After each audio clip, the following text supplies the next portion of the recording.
Hey guys, welcome back to the channel. It's the Jade Gemini. This afternoon I am super excited to go ahead and bring you a review of this guy right here. This is the Vosteed Raccoon Bar lock model. And today we're going to be going over what I like, what I love, what I dislike, and if it applies, what is rubbish about this knife right here. Before we do that though, let's go ahead and get some size comparisons out of the way, like always. So first, I've actually got this Kizer Towser S. Now, this you can mostly think of as a stand-in for the Para 3. It's a little bit shorter, but just mildly, like this much of a difference. So pretty accurate as far as overall length. So as you can see, if this was the Para 3, it would be definitely a little bit bigger. And another size comparison of a very popular knife, the Benchmade Bugout. So you can really start to see what size range we're looking at here, being butt to butt, barely a little bit bigger than your Benchmade Bugout. Now, let's go ahead and get us also as well some thickness out of the way here. So on the spines, as you can see, it is definitely a little bit more of a thicker blade, and definitely more of a thicker blade at that tip coming down, as well as the width too. Now these aren't stock scales, but they have the exact same, at their biggest point, the exact same width as the standard contoured scales. So as you can see, you're definitely looking at a little bit of a thicker knife. Now you might say, oh, it's thicker than the Bugout. Well, the Bugout's really thin. So this actually feels just like perfectly normal, essentially. So that's some of the size comparisons out of the way. As far as weight as well, this is right at 2.95 ounces. I weighed it. So if you pick up something like a Bugout, and then you pick up something like this, you might say, oh, wow, it weighs a little bit more. But then if you pick up something like this, 4.5 ounce beast on the Towser K, or Towser S, sorry. And then this, this is, it's a sub 3 ounce object in your pocket that has a bigger than 3-inch blade. The ratios are really good there. So with all that right out of the way, let's go ahead and jump right in. So the first thing that I like a lot about this knife is actually the packaging. Packaging is usually something that I throw to the side and never really think about unless I get bored of a knife and then I have to package it back up to sell it or buy, sell, trade, right? But for this does go a little bit more. Kind of like Chris Reeve knives, there's a little bit more attention to detail put into the packaging, which makes it feel a little bit more special. So let's get this aside. When you open up everything, you get this, sort of simple, standard, piece of paper that goes over. But then what is underneath that is actually this, oops, sorry, I got it all tangled up. You have this tin, which everything snaps together, which is, cool. You could take and put some, watch straps in here, or maybe some bits and a screwdriver, right? Or some knife maintenance stuff, some oils, whatever the case. And look at that. You can even have a little field kit and have a strap in there, some oil, screwdriver. That's pretty cool, right? So nice quality with this nice little pop of like copper. And then on the inside, it continues to go. You have the manual here, which shows just some information about the knife, just real simple, how to operate a knife, safety guidelines, everything. But then what's cool is you get a bespoke sticker, which is kind of cool, like old Wild Wild West style, right? You've also got some of the Omega springs as spares, so definitely big thumbs up on that. And then what's really cool is you actually get this pouch, which just, has Velcro on it and this color on the inside. It's just a little bit more nice and a little bit more detailed than like the Sandvik pouches, which are fine, And then you also have this little Ranger patch that comes off, which is really cool. And the final thing that it comes with is actually another pouch, a patch a little bit bigger one, which I've stuck on this right here. Let me know if you'd like me to review this Blue Ridge bug out bag, if that's something that you're interested in, but that's besides the point. So anyways, that's really cool that you have, you know, this sort of nicer gear instead of just a piece of, you know, paper or plastic that you throw away, never think of again. Shows a little bit more attention to detail was put into this presentation and knife overall. Now, back to the actual knife. The second thing that I do like a lot about this is actually the steel. Now, over the last, I don't know, probably a couple months, really been sort of changing my perspective on steel. You know, we're used to, it had to be a super steel, right? It had to be at least S30V, you know, and then, you know, it would be M390 or S35BN, right? And then I'm always chasing the newest, craziest thing, right? Magna Cut, oh, Vanex, I have to have these. But through the experience of actually getting this knife that had a messed up edge apex from the factory, everything looks really good, which, you know, I appreciate that, but it just has, you know, some spots that were not okay. And then also having a the Andela that I had that had a messed up apex as well. I've really had an appreciation now for steels like this. This is 14C28N, which Laren Thompson actually said that that is the best EDC all-around steel, you know, knife steel nerds, right, who actually helped develop Magna Cut, right? He is a metallurgist.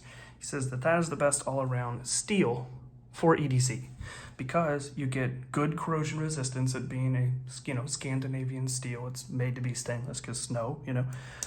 It holds a good edge. It's also pretty tough, right, compared to some like other things like M390, which might be a little bit more chippy, right? This is a little bit more able to stand up. And the main thing is once you dull that edge, I tried to strap this edge to fix this apex, and it's not that crazy here, like popping, grabbing sharp. Like I can cut things, right, just fine, but it's just not there. But with this, when it gets dull, I can take something like this NAFS, you know, Ben's company, this little tiny mini pocket strap, and strap it back and forth, and then get this edge right back on it a lot more. And so I've just really started to come, you know, and appreciate that ability after carrying my Leatherman in crappy 420 HC. But here's the thing, right? When I cut down a box, cardboard, right? And then it's instantly dull, I go whoop, whoop, whoop, and now it's hair popping sharp again. So I've just had an appreciation for these type of steels that, like, if it's like this, but it's just, you know, better in every way, like 14C28N or 154CM, and I can just strap it back. I like that a lot more, being not too great, enough to get me in trouble, but definitely not enough to get me out when it comes to sharpening as far as my skill level. So having a steel that I can just whoop, whoop, whoop, whoop, whoop, you know, 4 times one side, 4 times the other on a strap, and then get it hair popping sharp, I love that. So I digress from that. The next thing that I do like actually on here, which I'm surprised about, is the handle. This Micarta here. It's actually quite nice.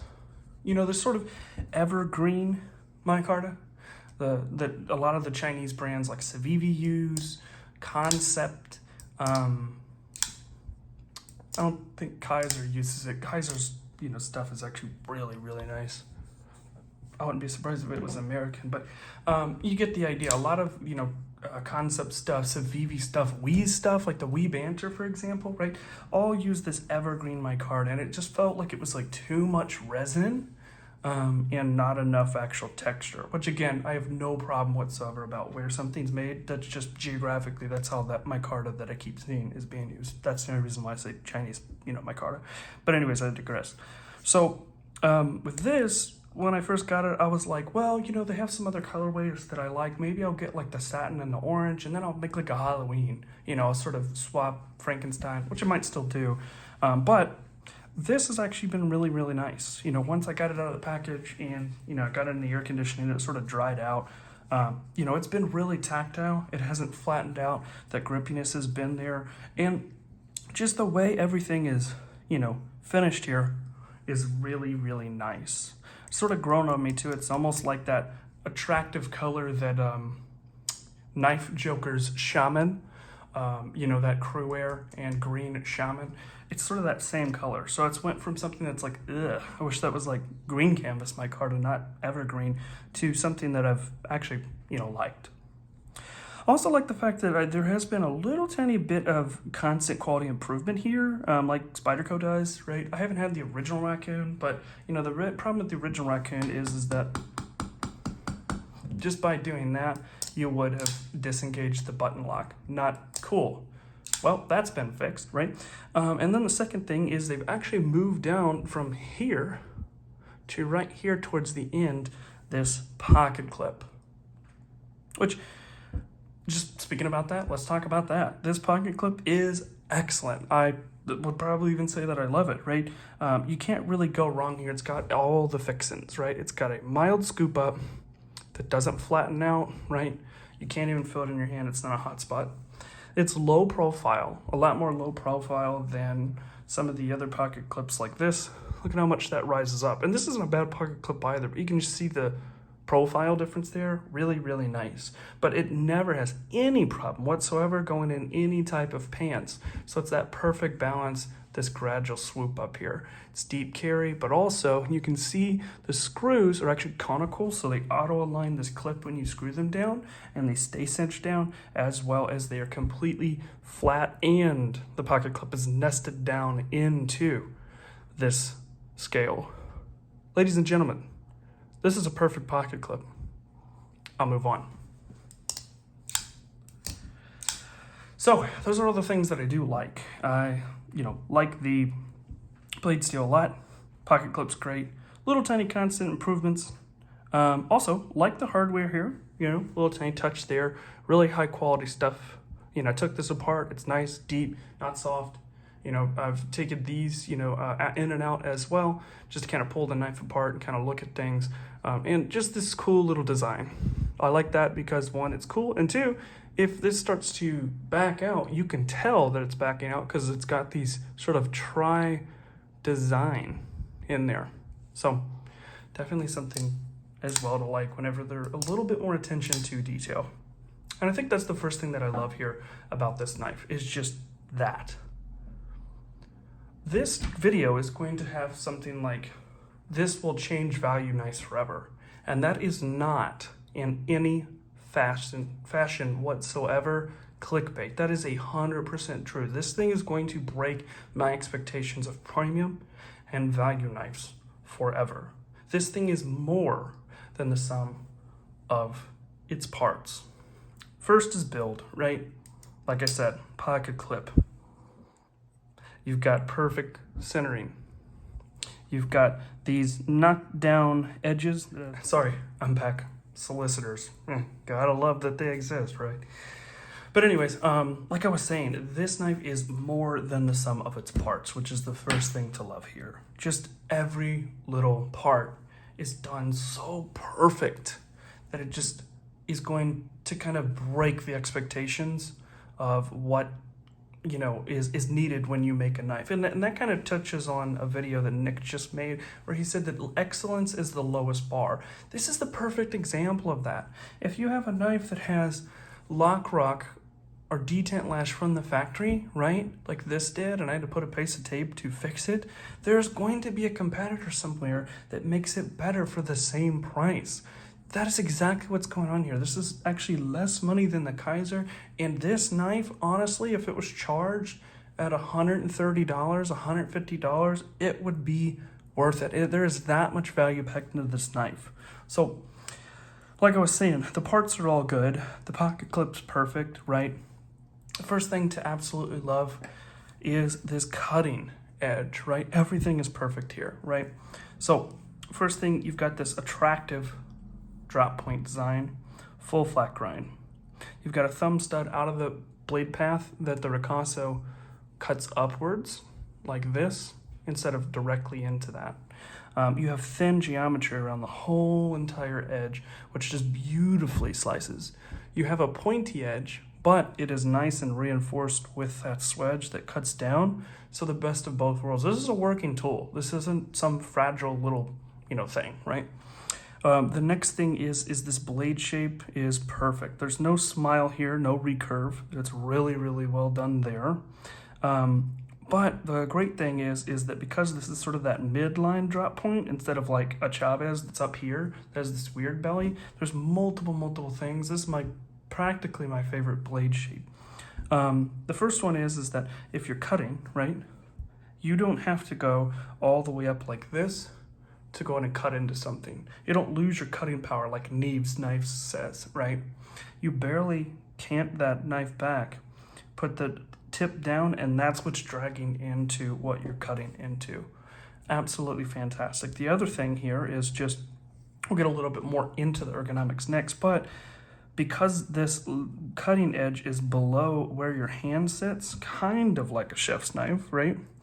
You have the edge touching the cutting surface way sooner than if this was like even, like a block shape, kind of like a Chavez, I guess you would say, that's more like this, right? And in line with the cutting path. So again, another just fantastic thing. Again, with that size as well, perfectly easy to be able to choke up here and be able to cut into a package with control, but also a robust blade enough with its thickness and everything.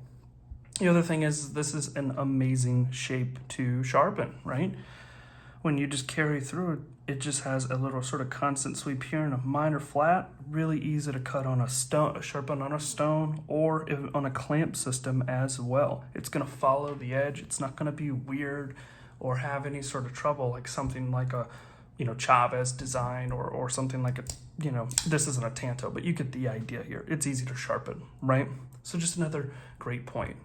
The next thing that I love that just adds to that perfection is these perfect ergonomics and the way this handle is built. First, everything is knocked down. One of my favorite things to have in knives, which I've learned just through collecting years and years, is a contoured edge. Spyderco, you should be looking at this. This is what the next Para series, the update, should be on all your models, is a heavier chamfer. Because even though this is slab-sided, this feels like it's contoured because these are such a rounded off instead of just barely rounded off, so they're not sharp. These are more knocked down, and what this does is this just melts in the hand.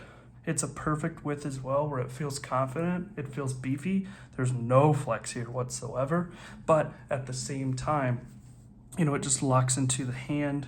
You have this choil, which is going to confidently make sure there's no way, like Dick says in the Vaseline factory, that this thing is going to move around. You have this slight, contour that broadens at the heel or the butt of the knife. So again, that's going to make it where it can't slip out of your hand even more. And then this almost, I would say, kind of like Vox knees or Anzo, tail, which, is just meaning that things are comfortable, full grip. As well, you can choke up as well. Really, really great. And just kind of on that perfection, let's talk about the lock and the overall build quality. Like I said, everything's centered here. Action feels amazing, firm, detent, still that sort of slight squish. You're gonna get that with an Axis lock, but again, bearings, smooth action, absolutely no play. As well, up and down, no play. Benchmade, it is possible. It is possible, right? The other problem with Benchmade is you don't know what you're getting with quality. There is no side-to-side blade play after I've Loctite this blade, took it apart. I oiled it and it got some blade play because, got into the thread, started to back out. Since then, I have fixed that situation. Another thing to love is ambidextrous. So that's always good for the 10% of population, South Poles that would need that. And, again, comfortable in just any sort of grip with this ergonomics, with this lock, with this action, with this blade geometry, with the quality control of every single thing. This knife has a soul. It's more than the sum of its parts. It's something that every time I pick this up and I start to play with it, and of course, the most important thing to love is the fidgetability, right? So much so that my boss at work, which knows I do this, say, hey, you just kind of chill out with having this out on your desk, right? I already get it, but maybe just bring the flashlights for a couple weeks or something, right? I mean, it is just absolutely fantastic in every single way. And the thing to love most that is just insane is this is less than an old Xbox 360 game. Well, at the same price. It's $59.99 for this. This, quality-wise, is better in every way, I would say, than a stock Benchmade. It's more attractive with the materials that they've chosen with the G10 or the Micarta that you can get. Steel-wise, I really am not, again, tripping. I've come to really like this steel and think it's perfectly balanced. So, I mean, unless you're cutting cardboard all day long, and you need something, then get a Maximate knife, right? Or something like that. But just for every single day, it gets a little dull, you strop it, it's good. It gets a little dull, you strop it, it's good. You know, maybe once a month. This is going to be great for that common, like, hey, I maybe open up an Amazon package every other day, right? I might cut down some cardboard every once in a while. This is going to be fantastic. And so the value proposition here to quality on any scale, this is quality on a $200, $250 knife scale. This is quality at $60. This is, again, that lowest bar is perfection. This is it. This is perfection. And then the thing to love is I find this knife just extremely attractive. Ever since I saw it, I'm like, I'm going to somehow own that. When I found the button lock, but it didn't have the black blade, which is, you know, something I do prefer generally. I just like that look. And being in Florida, the corrosion resistance that it does add, right? But anyways, I digress with that. That's just a personal preference. There's also a lot of fun colorways with this. I hope there's even more to grow and more special editions, but you've got like multiple colors of the G10 that are available at launch. You've got 2 black DLC options, all black and this gray and black here. And then you actually have a brown micarta as well. So lots of options instead of just the 3 that they launched the original Raccoon in. So that's really nice to see them coming out swinging with this bar lock. What this means is in short, this is a perfect EDC knife. And I do also love that this knife is bigger than I thought it was going to be. I thought it was going to be that 2.95-inch blade, which I do like, right? But this is more of a working size. This is a knife that you could confidently use for just any sort of scenario, and it just about be enough unless you need one of those big mega pounder, 3.5 to 4-inch blades for whatever reason. But this is going to be good enough for any job, which is what I've always felt about your Bugout, right? Nothing is completely perfect though, and so that's why there is some things. Just mild gripes to dislike here. This list is probably going to be pretty short overall, to be honest. The first thing that I do dislike about this is the fact that with this choil, if you look at the liners here, that's, well, the absence of liners is what I mean, right? In here, there's a lot of material from scale. There is no reason, open or shut, why they couldn't have done the old Spyderco thing and make this a sort of U shape down here, right? That would have made it where, when you hold onto this, you don't have choil of a blade and then this step up where your finger actually is, but instead it would nice and comfy drop right down into there, just making it a little bit more nice, a little bit more locked in, a little bit less of a spot of contention. Again, there's no hot spots on this knife except the edge itself, right? Which is great, but that would have been something that could have been an easy change and would have just made a nicer experience overall. The next thing that I do dislike about this overall, I would say, is, again, these micarta scales are fine, right? I would say they're definitely, better than the Sandvik. But I feel like, when you have options like what Kizer has been doing with some of their options, again, that sort of line of perfection, and what you're getting and what you're paying for, I always like to see improvements there. Again, this is the smallest gripe, again, because this knife is so good that we are at that point where there is, a real smallness to, gripe about, and not really too much more, to be honest. Next thing is when I first got this knife, well, no, about a week after getting this knife and it's starting to break in, I noticed that before I run it dry, just to see what happens, if I would pull back like this and do the flick out and then let go, it would get like stuck on the liners. They're like this, I don't know if it's phosphorized or whatever, but or parkerized is what I mean, but this black liner, it would basically get hung up and create up and down blade play. And I did oil it, fidget it when oiling it. That has since solved itself. So it is going to be rock solid whether you flick it out like this or you flick it out, with the thumb, full action, right?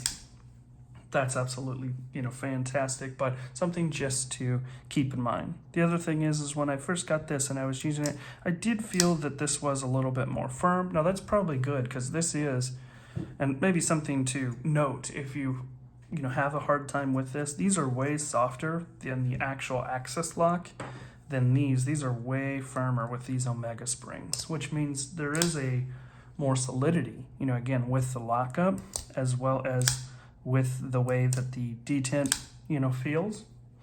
But that does mean that when I was first using it, I was sort of getting, sore spots, red spots from going ahead and pinching back with the knife itself. But it seems like they have sort of worn in, or maybe with the action, breaking in, which was also a little lumpy feeling. Not smooth, but it just felt like on the surface there was more like jitters. But since then, been great. You can slow roll, do all that stuff. Really, I think that's the only thing that I can think about, realistically to complain about. I thought there was something else, but clearly it wasn't important enough to even remember about. Oh, that's what it was. This jumping, I just wish it was a little bit more aggressive. That was it. That was it. It's almost like just a reference point where to place your thumb instead of something that will actually like aid in traction, right? So if that was slightly more aggressive, that would be nice. I always like some aggressive jumping, but if you don't, then this is going to be perfectly fine. That's just more of a personal preference for me. That was it. And so what that leads to is there's absolutely nothing rubbish about this knife. And what that leads to, just wrapping this all up, is this knife is a game changer to what my expectations are going to be, right? If you can make a $60 knife that is perfect in every way, I would be content carrying just this one knife out of the rest of my life. It would be a tool that would fill every single void that I need other than customization. It would be really cool to see if things do come down the line to be able to customize these knives, but otherwise, if I didn't, and I had to carry one knife, I feel like this would be easy to maintenance, especially with the, I was going to say that too, just the hardware are 2 screws and then everything pops out. This is actually built into the liner, so that's kind of cool too, to like, just 2 screws, bang, it's out. You're, maintenancing in. Not this, which is an access lock, not this, right? So that's definitely something that just overall, there's nothing to fault about this knife. The quality here, the little things that, annoy me, like the smile back here when the knife tip rounds up at the very end, right? Hate that. Like, none of those problems exist here. And so what that means is I cannot recommend this knife enough. It just continues to come back into the pocket. There's so much times that I buy a value knife and it has one good thing about it and I'm kind of like, oh, okay. And then after 2 weeks, it goes by the wayside. No, this is like permanent rotation quality you know, and I've had over like 200 different knives in my hands, you know, over this hobby. And so I can't recommend this knife enough, is the long and short of it. So just kind of wrapping this up so it doesn't go much longer, right? I hope you guys did like this video of the raccoon, the Vosteed Raccoon. Let me let you see that, because they are a little bit of a newer brand, and you might be thinking, now what is this again? This isn't a Benchmade or a Spyderco or a, you know, Sandvik. It's Vosteed.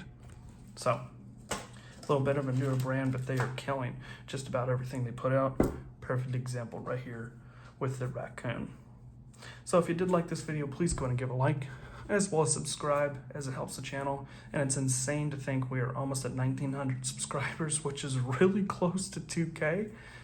And just to that point, I appreciate you taking time to watch this video, you know, for my little channel over here, when there's so many amazing content creators you could be watching. You've decided to click on my video over here. Of course, most importantly, I hope everybody has a wonderful rest of your weekend coming up, and stay safe. Everybody take care. Peace.